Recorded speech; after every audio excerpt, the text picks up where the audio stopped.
Hello and welcome to State of the Economy.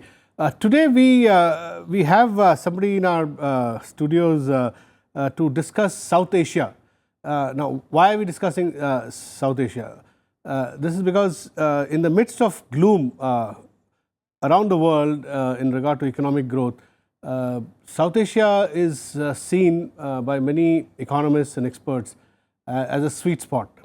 South Asia is growing at 6% plus in the midst of near recession in the bulk of the emerging economies. The West, of course, is still reeling from varying degrees of stagnation. So why is South Asia behaving differently? And where does this big growth potential for South Asia come? To discuss that and more, we have with us Mr. Martin Rama, who's Chief Economist in the World Bank for South Asia and understands South Asia very well, has analyzed, studied South Asia.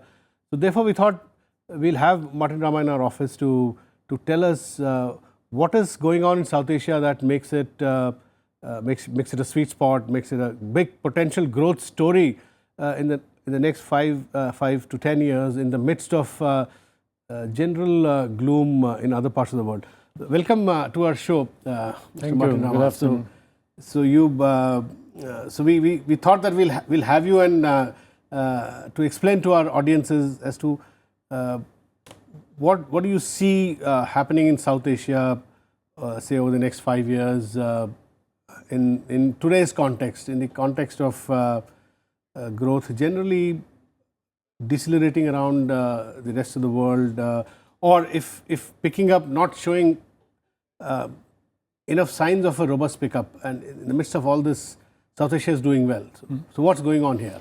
Well, I think it's a very good question, but I would like to unpack the answer into two different things. Sure. One is the deep trends, and another is the current turbulent world. Okay. And I would like to put them in separate buckets because the deep trends will remain there no matter what. And I would say there are several things in terms of deep trends that are playing in the favor of South Asia now, as they did for East Asia a couple of decades ago. Some people are talking about South Asian tigers possibly emerging in the next 5-10 years. I would say that's the right question, is whether South Asia will manage to do as well as East Asia did. I don't think the question is whether South Asia will manage to do well. I'm relatively confident that it will.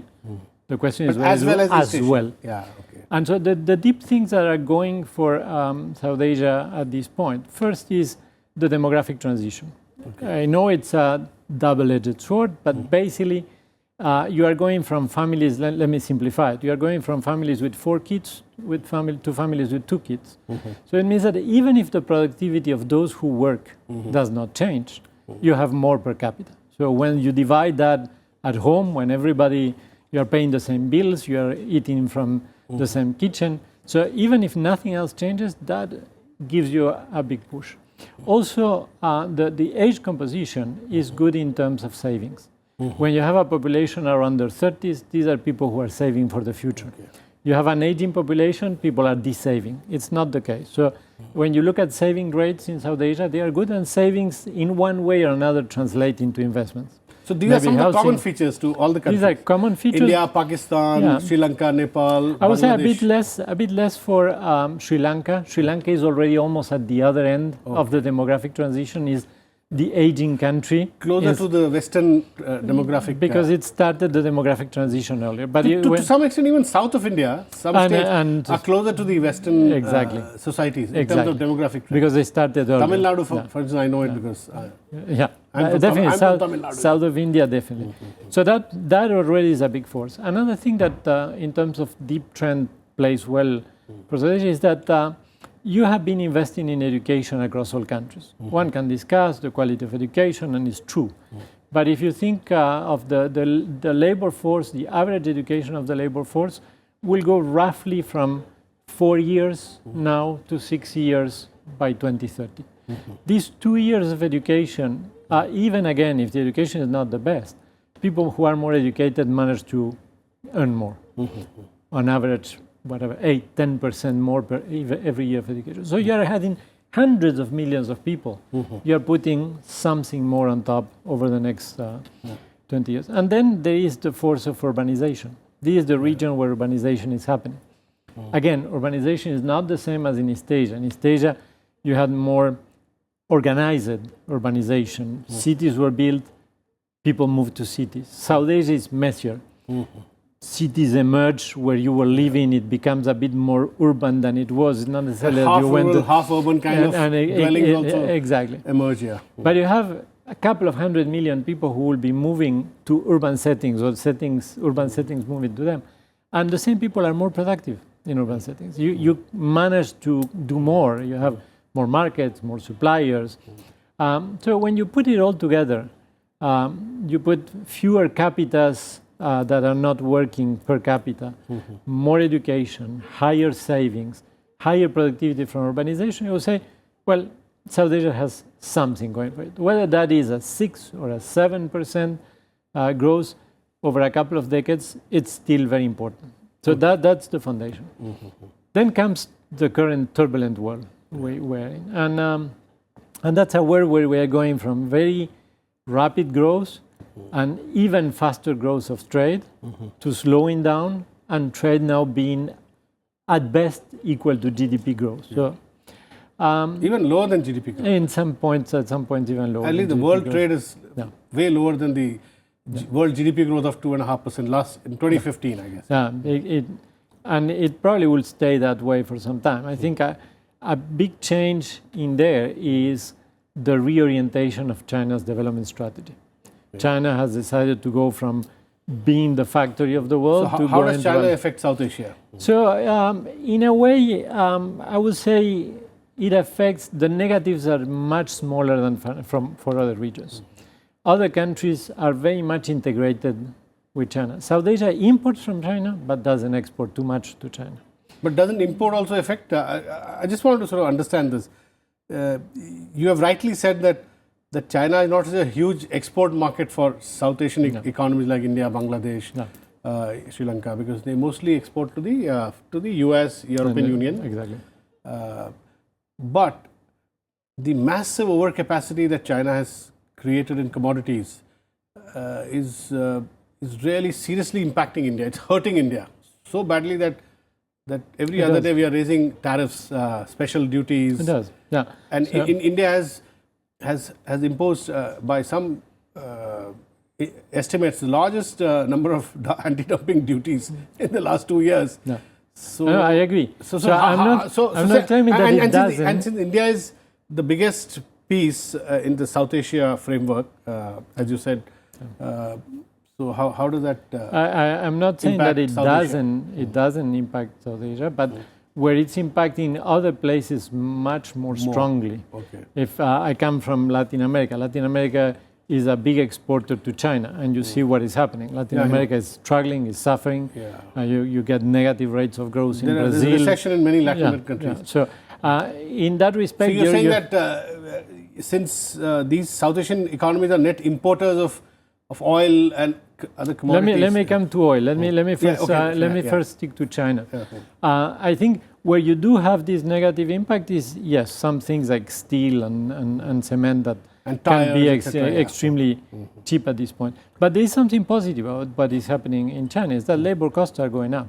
And so some of the relatively low-end manufacturing, which you will want to tap if you think of the Make in India, if you think of the kind of industries that can absorb large numbers of relatively unskilled people. We're not talking about software. We are talking about these million people who reach working age every month and need to find something to do. That will become less competitive in China. It is still competitive because the logistics in China are phenomenal, the infrastructure is phenomenal, but labor costs are increasing very rapidly. So China is, what is happening in China is a mixed bless. On demographics, that will give advantage to South Asia. That will give advantage. If you think who could take advantage of it? A skilled demographic skilled population. Relatively not too skilled, like ideal for manufacturing. Oh, okay. This is ideal for manufacturing. So all the light appliances, I think there are areas where like auto parts, where I think there is a lot of potential for South Asia. So I would say China is affecting less than others, hurting a bit when it comes to things like steel or tires, but playing to the favor of South Asia when it comes to labor cost and being competitive. Okay. And then you have the oil. And so the oil situation is one where no other region has gained as much as South Asia. Because we are net importers of net oil. importers. And one could say, well, it may come back. Oil prices may bounce back again. But even then, one has to be cautious because what has happened is a fundamental change in the structure of the oil market. In the past, the swing producer was Saudi Arabia. Now it's shale oil. And now it's shale oil. And the marginal cost of producing shale oil is between $45, $60. So as soon as prices go up, you have new suppliers coming in. So the expectation that oil will remain in a relatively low range for quite some time is not unrealistic. Of course, so that's one of the biggest advantages that it's one of the now South Asia has. It is already a bit behind us. The decline happened already. What I'm saying is it may not go up again, but it will not keep going down. Okay, so tell me, gain is. So you study all the South Asian economies. You travel to all these economies.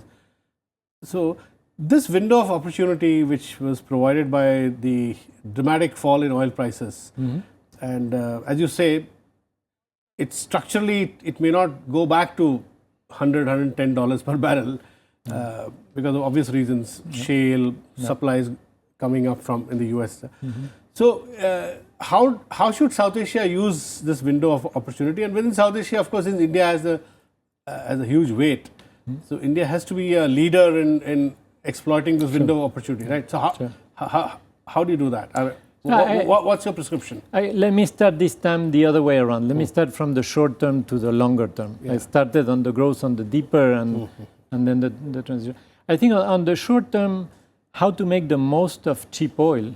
I think it was a great opportunity to fix the distortions in the sector. If you think a lot of the transmission, how the prices are transmitted to consumers, different countries in South Asia have done different things. India did something very good. Basically, it introduced forms of carbon tax, which imply that not all the decline in oil prices, in energy prices, we was passed passed on about to consumers. 30%. We didn't pass on 70%. But it went much used more to fund budget. Public Exactly. Public investments. Not everybody has done that. So I would say, if I look at South Asia, I would say I think Pakistan passed it on almost entirely, right? yes, and on others like Bangladesh, basically the state-owned enterprises that are related to oil are keeping the benefit and not passing all of it. So depending on the country, you find different solutions. I think India did something good, and it's something to continue. But that's something that fixes the sustainability, the financial sustainability of companies. You get from now on at low prices, automatic pass-through. You get out of the subsidy business, which has a lot of distortions. I think that was a very good move. I think. Can I ask you one question here? Sure. This is a debate within India, which is some critics argue that instead of passing on just 30% of the oil price fall to the consumers, if the government had decided to pass on say 50% of say 50-60%, and remaining 40% could have been used to reduce oil subsidies and to fund other public investment, that might have led to a pickup in consumption far more than is happening now, and therefore could have resulted in pickup in private investment also, much more than is happening now. Now, where do you stand on, I will favor the longer term. I think I will not focus so much on the stimulus. With an economy growing close to 7%, you don't need so much of a stimulus. And if you can fix structural problems, and I think the right pricing of energy, the fact that you get the pass-through, but you can use the tax rate to model it. So I would say that's a good thing. Yeah, okay. That's a good thing. Then think about the second thing we were saying, labor cost in China. I would say, okay, how do you take advantage of that? How do you not just see the potential for manufacturing to come to South Asia, but really make it possible? How you go from the concept of making India to really making India? And I think that again opens an agenda. And then the third point I would say in terms of seizing the opportunities, again, I mentioned the cities in South Asia and the cities in East Asia. The kind of productivity you get in a city like Shanghai is phenomenal. You get it in some places in India. You get the Bangalores of India. You get different places. But many cities and cities along the Ganga River are still not very productive, excessively congested. So I would say if you think of these structural forces, the one that really, the demographics is with you, the savings will come naturally, education you have been investing, more can be done. You have to increase productivity of these. The productivity. And productivity is very cities. much related to cities that attract good businesses, and that is where I would say there is a big agenda. So you would say that this window of opportunity should be used to fix these problems. Yeah, I think, and the logistics. I was saying China is more competitive because even if it has high labor costs, it has good logistics. But what will it take to have ports, highways, the connectivity, the power, all the things that go together? Tell me, Martin, do you find that, I agree with you, it's a problem, the way our cities are organized very unproductively. Do you find this common to other South Asian countries, or are some doing better than India? No. I think, well, if you look at Sri Lanka, Colombo, and it happens also with cities in Kerala, the urban areas, they seem to be more functional overall. But if I look at Dhaka, Dhaka cannot be said to be a model city, and it's one of the very big ones. If I look at Karachi, which is one of the fastest growing cities in the world, and will be probably the biggest city in the world, having that to function really as a modern metropolis where ideas are exchanged, where production happens in no time, that is more demand. So I would say over the next 20 years, how to make possible the Make in India, how to fix these distortions as we saw in energy, and how to get urbanization going right is what will keep you. It's interesting you're saying this, because I have heard other economists also say that some cities in south of India, even Sri Lanka, as you said, Colombo, they have closer resemblance to East Asian cities in, say, Malaysia, etc., as they evolved, say, like they were 10 years ago. So they are closer to being more organized and productive cities than cities in the north of India. Yeah, although there are very good examples in the north of India. We have been doing analytical work on where the cities are. And I would say, for instance, when you look at Delhi may not be as productive on average as Bangalore, but Delhi spreads its wealth so much.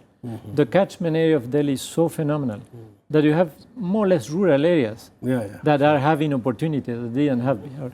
So to me, all of these makes the part where you have action is the urbanization. But Delhi is a different example. I was referring more to what you were saying. Cities along the Ganges, UP. They tend to be more congested, more dysfunctional. Tell me, Martin, the big fall in oil prices which happened year and a half ago, of course it helps India, it helps the South Asian, other South Asian economies. Do you think inflation, because there's a lot of people in South Asia who are living below poverty line, so poverty is still a problem. So do you think the problem of inflation has been fully controlled in these economies, or it seemed to have been controlled until about a few months ago, but I find that in India food inflation is again kind of coming back, hardening a little. Consumer price. It requires to keep an eye, but I think it requires to keep an eye. But I would say if there is prudent monetary policy, if the kind of fiscal consolidation we have been seeing across most of the region continues, I think I will. Pakistan is also doing quite well on fiscal consolidation. I think in general the region you see some effort to fiscal consolidation. Of course, it's helped by the circumstances. It's but the oil prices. Exactly. And is Pakistan also doing it more because they're under some IMF program or something? There is a strong commitment of the authorities. We are also involved. So yeah, the fiscal adjustment is a very important part of the path on which Pakistan is going. So all this is for the good in terms of creating the right macroeconomic environment for growth in South Asia. Although these are necessary conditions, they are not sufficient conditions. For instance, and let me point to two challenges that I will see for the region. One is when you have instability or insecurity, even if you have macroeconomic stability, if there is insecurity, it's difficult to have a lot of investment. Okay. Political instability. Political instability and security challenges. Like Afghanistan. Afghanistan, for And sure. recently, what happened in Bangladesh? It's what I was going to say. Terrorist in Bangladesh. Bangladesh was, in a way, the country was best positioned to benefit from China's labor costs going up. But now a lot of people are nervous about Bangladesh because of the security situation. A lot of textile exports had shifted to Bangladesh, right? From Bangladesh. Yeah, Bangladesh has been, and Bangladesh has a homegrown entrepreneur group that is in textile. It's very strong. But you need to be linking to the global buyers who have to come. And so now there is nervousness. There's nervousness. So that's one challenge, I think, where more towards the western part of the region, but now also Bangladesh, is something that even if you do everything right, if that's not fixed, I think it will be a challenge. The other challenge is energy. That's a political piece, yeah. Okay. That's a political piece. The other challenge is energy. And I think in several of the countries in the region, energy is expensive, is unreliable. 30% of the population doesn't have access to electricity yet. The region will have to rely a lot on coal, which is very damaging. Not just is damaging for the world, but it's damaging for the lungs of people, for everybody in terms of health. So I would say the getting really strategic directions in energy will be extremely important. Okay. Yeah. Tell me, this is another question that I wanted to ask you. If these countries, these economies were to sort of attempt some kind of common market, the first maybe 2 stages of what European Union did some decades ago. I'm not talking about us. The full-fledged economic integration. Do you think South Asia will get the necessary boost? Because today, the tax system in South Asia, indirect tax system, is in a mess, and India is being the largest economy, trying to correct it through its GST experiment. Now, do you think this GST experiment, transparent indirect taxation, could get extended to a larger South Asian region, and some new efficiencies could be explored? Well, let me start by saying that GST approval is an extraordinary development. It's very positive news. And I think a strong India, given the weight of India, is very important for the entire region. So if GST adds efficiency, helps create even an integrated common market, that will benefit others. One way to think about the regional integration is that a lot happens with neighboring states. So if you're in Nepal, Bihar matters a lot to you. If you are in Bangladesh, West Bengal matters a lot to you, and so on and so forth. If these states in turn are better integrated to India... And Pakistan and Punjab? Pakistan and Punjab, yeah. So if these states are better integrated to the rest of India, even if your normal partner is just the state you have next to you, you gain from it. So I would say that's very... That's a no-brainer, yeah. That's a no-brainer. Now, what can be gained from greater regional integration? I think a lot can be gained. But I would say you referred to Europe and how Europe started. It didn't start on goods. It started on coal and steel. It started on one strategic sector. In fact, there were geopolitical reasons for that. There was the way to make sure that nobody will be building guns on any massive scale. They fought so many wars in the previous century over steel or coal. But I would say, let me go back to energy. Energy is the equivalent of coal and steel for South Asia, because you have a very natural complementarity. You have mountains and you have plains. So energy could be an integrator. Energy could be an integrator. Common grid, etc. And if you think of how much potential there is in Nepal, there is in Bhutan, there is in Pakistan, and snow melts when it's really hot in the plains. So you get a very natural complementarity. So you can reduce costs, and you can get a scale of generation. That is the only thing, my impression is the only thing that can really counter coal on a massive scale is hydro. It's really hydro. So what was coal for European Union? It could be energy for South Asia, Could be energy for South Asia. And it has one advantage. I think trade is very important. But trade is also a bit more complicated in a way, in the following sense. First, trade matters much more for the other countries than for India. Yeah. If Nepal liberalizes, it doesn't make a big difference for India. If India liberalizes, it makes a big difference for Nepal. Yeah. But second is there are always winners and losers. Okay. There are sectors that will resist, and so trade will be Energy slower. could be Energy can be a win-win. if it's done. Everybody shares in the growing energy. And today India has enough surplus energy to make the first generous move to use electricity diplomacy. For India to solve the energy crisis of Nepal is nothing. Absolutely. It's nothing. And so I would say, I will build on that analogy to say that there are other differences with the European Union. I think I will not say, oh, do like the European Union, because you have one thing that is very different, which is the relative size of India and the rest. When the European Union starts, France and Germany are more or less in balance. But your point is taken that energy could be a glue. Energy could be a glue. So on that very interesting thought, we will end this discussion. Thank you very much, Mr. Martin Rama, for talking to us. Thank you. So it was very instructive. That's all we have in this edition of State of the Economy. We'll be back with you next week. Thanks for watching.